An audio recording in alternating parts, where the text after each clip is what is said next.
Identity card जब बनी थी फिल्म तो एक कहानी थी, एक कॉन्सेप्ट था, एक जज्बा था फिल्म बनाने का, लेकिन पैसे नहीं थे। तो बड़ी मुश्किलात में ये फिल्म बनी और इमेजिन भी नहीं किया जा सकता कि ऐसी इतने पैसों में एक फिल्म बन भी सकती है।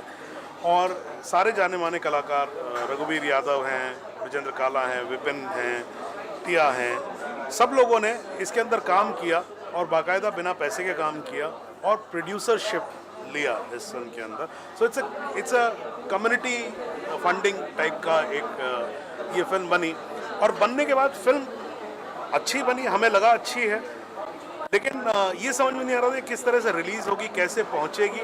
लेकिन ये फिल्म पहुंची और क्रिटिक्स ने बहुत अच्छा सपोर्ट हमें दिया है। 4 स्टार दिए गए, 4.5 स्टार दिए गए और इसकी सराहना भी हुई।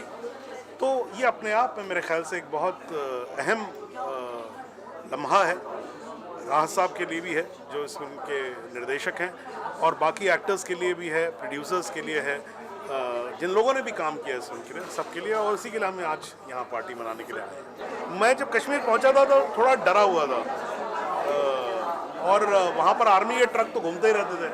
तो एक दिन रात की बात है कि मैं और ब्रजेंद्र काला साहब कमरे में बैठे हुए थे, खाना खा रहे थे और अचानक काला साहब ने मेरा हाथ पकड़ लिया और बोले, तुम्हें सुना सुना सुना, रात के 9 साढ़े 9 बज रहे होंगे और कश्मीर में वैली में सन्नाटा हो जाता है।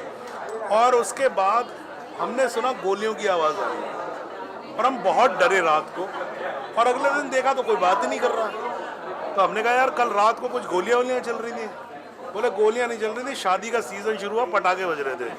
तो ये कश्मीर का एक मेरी बहुत बड़ी याद है, क्योंकि मैं सोच रहा था कि वहाँ जीवन उतना ही सहज और नॉर्मल है जितना बाकी जगहों पर, लेकिन उस पॉलिटिकल प्रॉब्लम की वजह से और एक परसेप्शन की वजह से हम कैसे कैसे सोचने लगे। और फिल्म कश्मीर में सेट है जहाँ पे मेरा बचपन भी था, तो मैं इस फिल्म से बहुत ही करीब हूँ और टॉपिक से भी। और ये जो मैंने गाना गाया है ये फिल्म के बिल्कुल क्लाइमैक्स पे आता है। तो I would appeal to everybody to definitely go and watch identity card. और आज हम इस फिल्म के सक्सेस का यहाँ पे कामयाबी को सेलिब्रेट कर रहे हैं। जी, आई थिंक दैट ये अब तो ये बड़ी फिल्म साबित हो चुकी है सबके लिए। हम सबके लिए तो बड़ी ही फिल्म शुरुआत से ही थी, बट मार्केट में भी अब ये साबित होगी कि ये एक टॉपिक मीनिंगफुल है और डेफिनेटली एक बड़ी फिल्म है। It's a success. क्रिटिक्स ने इसको बहुत ही अप्रेज़ किया है एंड आई एम श्योर कि ऑडियंस को भी बहुत पसंद आएगी। नहीं, बिल्कुल बड़ा अच्छा लग रहा है। और मेरे ख्याल से 1-2 साल पहले बनाई थी ये फिल्म और थोड़ा सा देर आई, लेकिन देर आए दुरुस्त आए, जो भी है। तो फिल्म अच्छी कामयाब रही, लोगों को पसंद आई। तो बस इसी खुशी में पार्टी हो रही है, तो आप लोग भी इंजॉय करिए, हम लोगों को भी इंजॉय करने। तो क्योंकि राहत के साथ मैं से पहले ही काम कर चुका था, तो मैं जाहिर है कि मुझे लगा था कि स्क्रिप्ट अच्छी है और जिस शिद्दत के साथ वो काम करता है, तो बस काम करने का मेरा भी मन किया, मेरी भी ख्वाहिश हुई। तो हमने बस पहुंच गए कश्मीर। एक तो कश्मीर देखना था मुझे, वहाँ के माहौल को देखना था, तो बस इस मकसद को लेकर पहुंच गए, शूट कर ली और रिलीज़ भी। सबसे पहला कॉम्प्लीमेंट जो था ना, वो बहुत रिलीज़ से पहले ही मिल गया था। एक तो पहले जब हमने यूके में फिल्म दिखाई थी तो वहाँ के सबसे बड़े न्यूज़पेपर ने लिखा था this is one of the bravest film from Indian cinema. तो मेरे लिए वो पहला रिव्यू बहुत बड़ा था।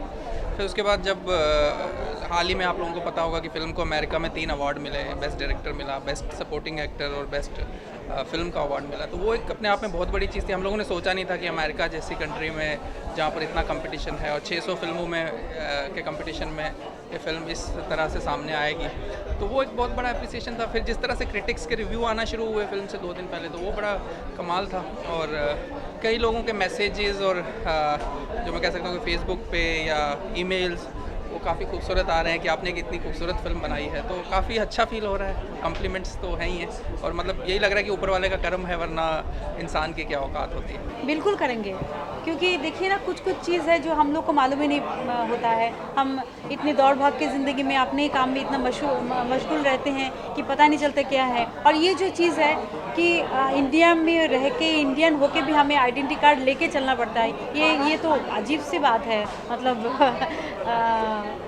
तो ये जानने को मौका मिला, तो मुझे लगता है सभी को पसंद आएगा।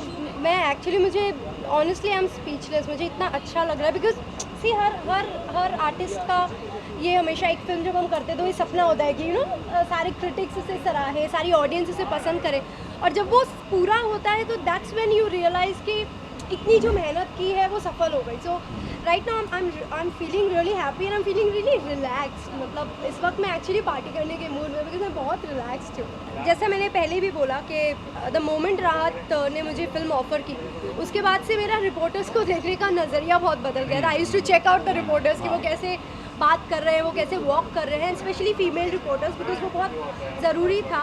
एंड प्रिपरेशंस ये कि यू नो अब रिपोर्टर है लेकिन वो हीरोइन भी है फिल्म की, so she has to look like a reporter, but she has to look pretty also. They cast good looking reporter. बहुत अच्छी लगी, मुझे इंटरोगेशन करते हुए बहुत मज़ा आया। मेरा सपना था कि मैं एक ऐसा कैरेक्टर प्ले करूं जिसमें हीरोइज्म अगर ना भी हो तो हीरोइज्म आ जाए अपने आप, क्योंकि सवाल जवाब मुझे हीरोइन से करने पड़ते हैं, उसके साथ जो उसके साथी हैं वो बड़े दबे हुए से हैं।